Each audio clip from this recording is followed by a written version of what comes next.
Ćao, drugari, a dobar dan, ljudi.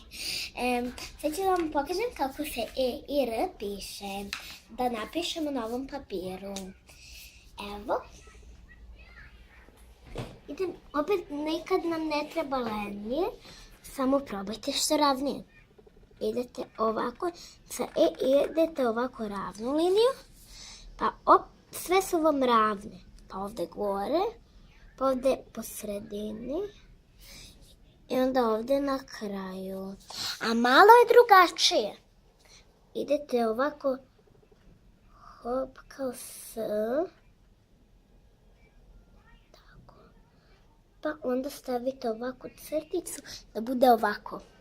Kao, ovako, kao S, pa onda crtica, pa R.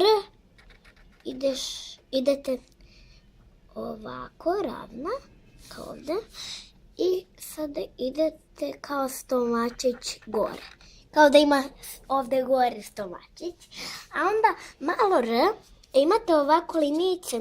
Široko, usko, široko, usko, pa široko, usko. Pa malo R ide ovako. Njega idete ovako ravna linija malo, da ide ovako, da pređe ovdje. I onda u ovoj uskoj liniji cijelo je R, kao ovaj stomačić.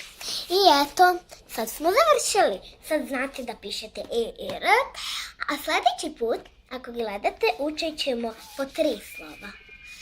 O, S, I. I eto, doviđenja.